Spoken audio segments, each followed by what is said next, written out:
Tita! Nasaan ka na po ba? Tita! Tita! Nasaan ka na po ba? Miss ka na po namin.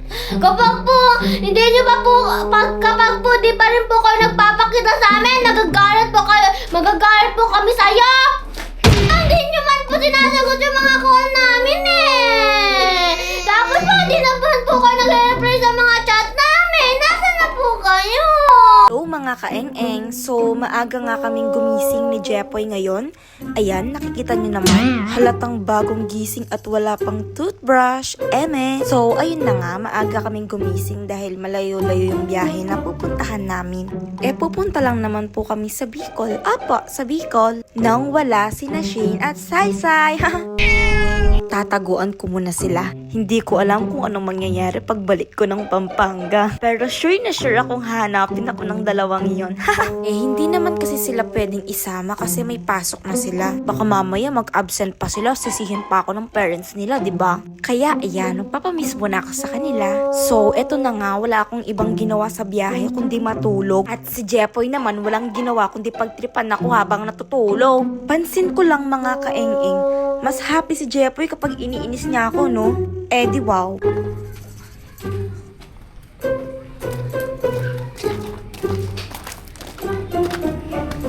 Tita! Dito na po kami sa bahay niyo! Tita!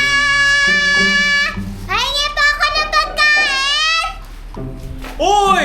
Anong ginagawa dito? Wala si Ate dito, no? Karapos sa umaga umalis. Saan po siya pumunta? Di ko alam. Wala mo siya sinabi sa akin eh. Okay. Pero sabihin niyo po kay tita, pumunta po kami dito. O sige! Bye! Na kami! Bye-bye! Sige, ingat kayong dalawa. So, after ilang hours ng pagtulog ko mga kaeng-eng, ginising na ako ni Jepoy. Akala ko naman nandun na kami sa Bicol, ngayon pala kakain lang. Pero hindi naman ako na bad trip mga kaeng-eng, no? Sino bang tatanggihan ng pagkain, di ba? So, fast forward mga kaeng-eng, kumakain na kami dyan. Iba yung timpla dyan ni Ate Pat ninyo, di ba? Dating talaga sa pagkain, happy siya. Nga babae nga naman. Dinamihan pa talaga niya yung order niya para mabusog siya. Lakapat, bawal ka sa sweets, di ba? Okay lang yan, ngayon lang naman. Eme! Araw-araw ka kaya kumakain ng sweets, no?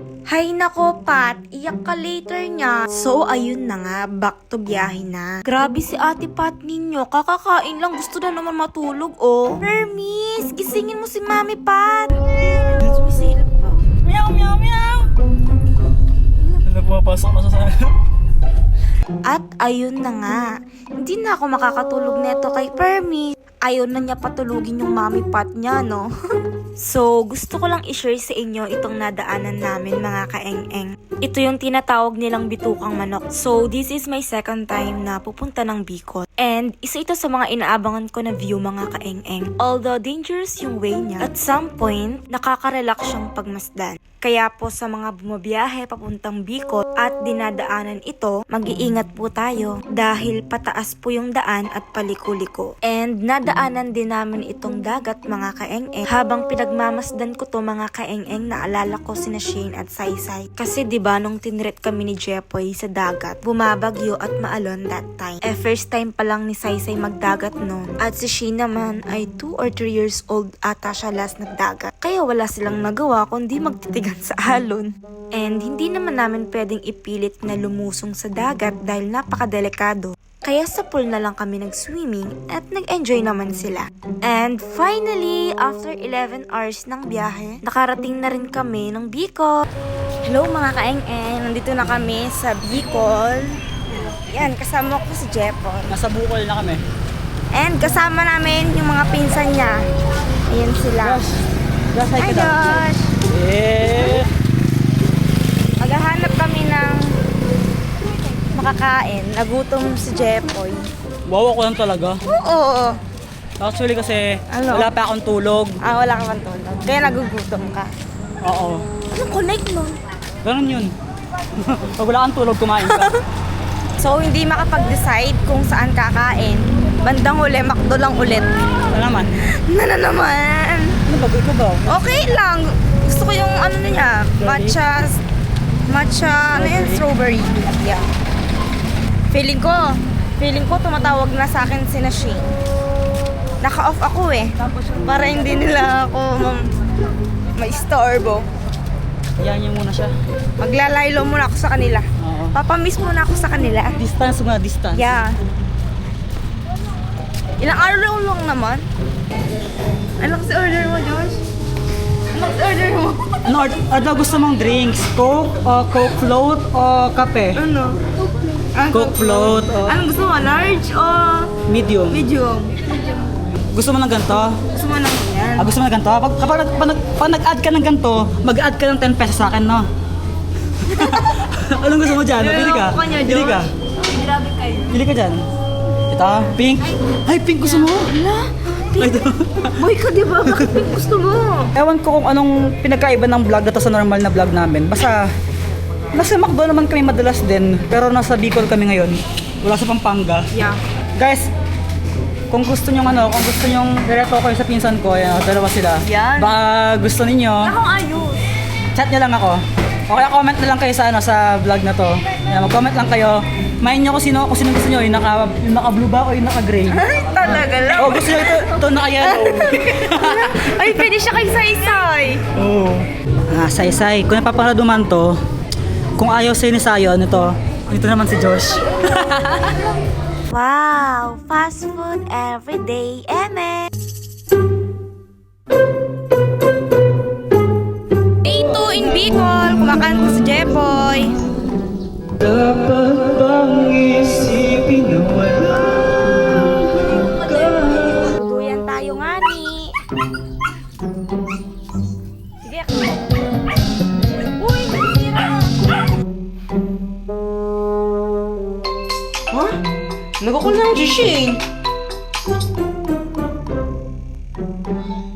Tita Kalat, nakauwi na po ba si Tita Pat? Hindi pa. Kaya ano siya uuwi? Hindi ko alam. Basta sa akin tinatanong, ako ba siya? Sige, Tito ha. Basta chat mo ako kapag nakauwi na si Tita. Oo nga, miss na namin si Tita eh. Okay, sige. Ang drama nyo, bye-bye na. Sige, bye-bye! Sige na. So mga kaeng-eng, second day na namin sa Bicol and diyaya ni Jepoy yung mga pinsan niya na gumala. Sinusulit na namin kada araw mga kaeng-eng dahil ilang araw lang naman kami dito. Saysay, sa tingin mo, totoo ka siya ba dito kulot? Ako ati Shane, hindi ako naniniwala. Baka niloloko lang tayo Tito Kulot eh. O sige, ganito na lang. Punta tayo ulit dun sa bahay na Tita Pat. Tignan natin, baka andun na siya. O sige, tara. Baka lang niloloko lang tayo ni Tito Eng-Eng eh. Oo nga, no? Pero wait lang, paano na tayo? Naka-uniform pa tayo, oh. Oo nga, tara, palitan tayo.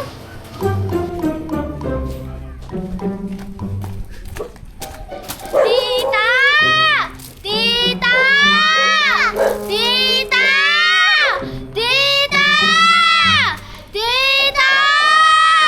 Tita! Ano dito? Wala masyado dito eh. Andyan siya. Tinatago mo lang yan siya eh. Ang kulit nyo, wala nga dito sa ate ko. Andito siya. Andito siya. Bahala kayo. Tita! Tita! Tita! Tita! Tita, saan ka? Tita! Tita!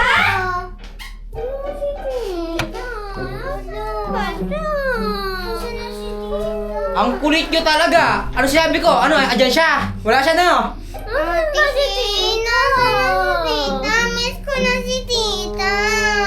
Bakit ako mo tinatanong? Hindi ko nga rin alam eh. Hinahanap ko rin naman siya eh.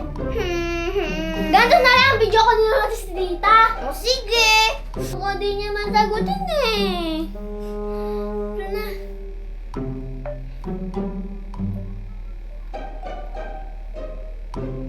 Hala, hindi nagre-ring. Tita, sagutin mo.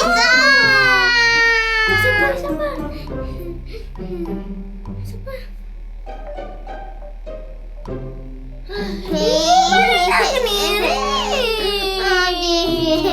Isa pa, baka Baka ano? Baka sasagutin niya na to. Ay. Yan na.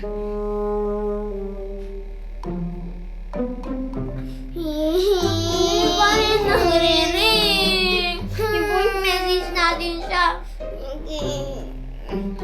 Tita! Nasaan ka na po ba? Tita! Tita!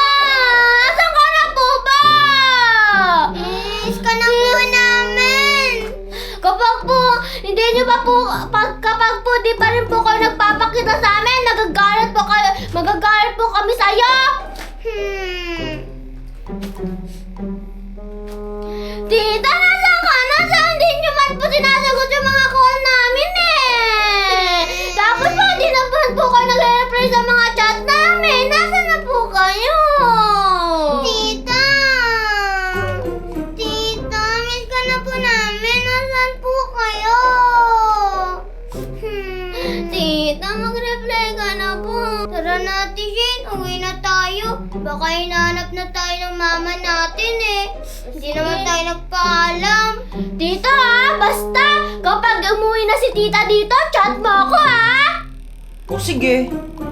Alis na kami. Bye-bye! Ingat kayo Bye. Ang kulit niyo kasi sama sa'yo. Wala dito sa ate ko eh. Yan tuloy, napagod pa kayo. So mga kaing-eng, manonood kaming sine. Ano kasi title? Tayo sa wakas. Kay Don Ben. Nag-order kami ng popcorn and drinks. Hinihintay na lang namin.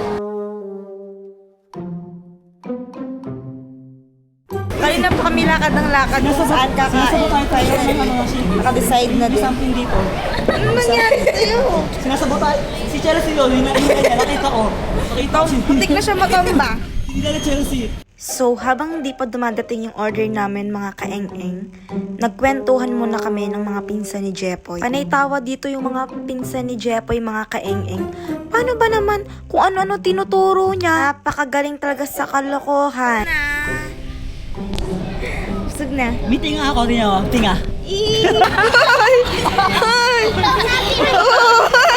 Excited try. Sige. Sige, try mo. Parang may babalakin.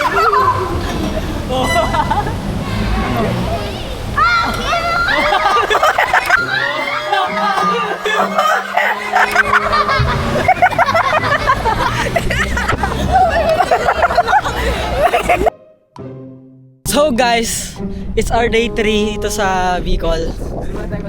Saan? Ayan no. Dito kami sa ano? Ano lugar to? CWC daw, CWC. Yan. Look at the view. Diba? Napakaangas. Sabi, iikot lang, no? Napunta dito. Kasi hiniram ko. Kinuha ko yung susi ng kotse ko kay Papa. Sabi ko, gagala lang kami. Ikot-ikot lang kami doon sa bagong daan doon. Pero pumunta kami dito. Ang layo ng punta namin. So, update mga kaeng-eng.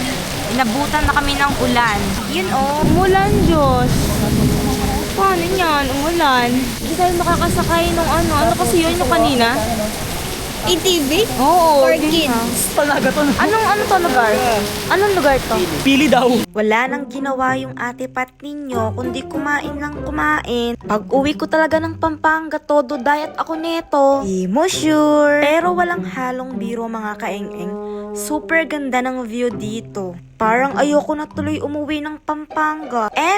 Bawal yon. Nag-order lang kami ng snacks dito mga kaeng-eng habang hinihintay namin tumila yung ulan. Wala talaga sa plano namin kumain dito. At mas lalong hindi namin plinanong pumunta dito. Kasalanan to ni Joshua mga kaeng-eng. Yung lalaking naka-white na damit na katabi ni Jepoy. Huy, hindi yan. Hay nako Pat, kumain ka na lang dyan. Ang dami mong alam. Nahawakan na rin ni Jepoy sa mga kalokohan. Nako, hindi yun joke.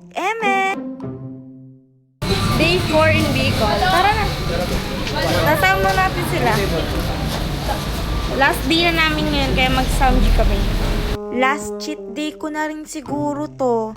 Lang. Tagal-tagal na rin kasi nung last na nag-samji kami ni Jepoy. Kaya G na lang kami dito. Wow, sarap. Tagalakad pa kami dito. Ang kami aso. Yeah. Nagsanggipsal kami. Ikaw mag-vlog. Try mo. Ikaw mag-vlog. Vlog ka na. Vlog na. Vlog ka na. Ayaw niya mag-vlog daw. Pinakain namin ng kimchi kanina si CJ. Gusto niyo bang makita?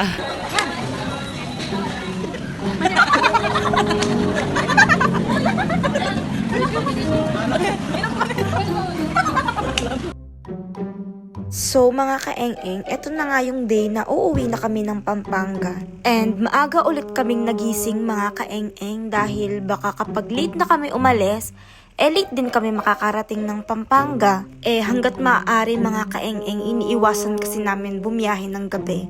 Dahil napakadelikado talaga. Nang mga oras na yun mga kaeng-eng, iniisip ko na kung ano yung sasabihin ko sa mga pamangkin ko pagdating ko ng Pampanga.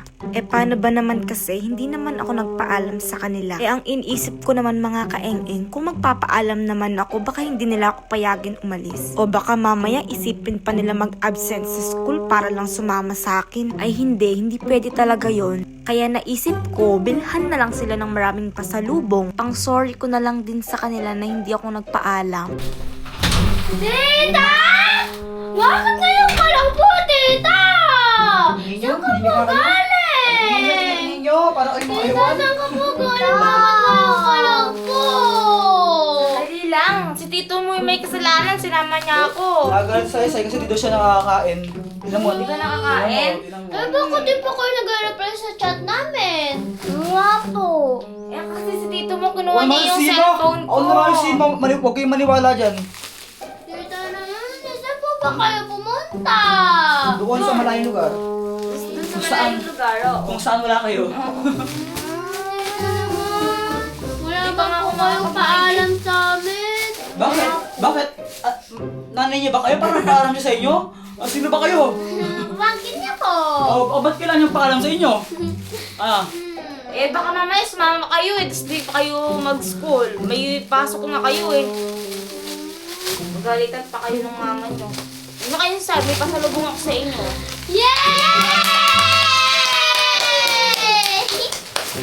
Pasalubong ako sa inyo. Wow!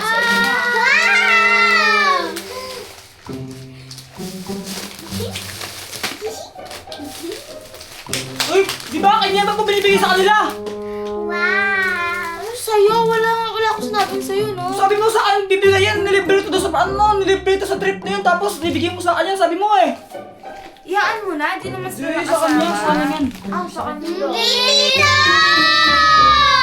Tita! Tita! Okay nyo.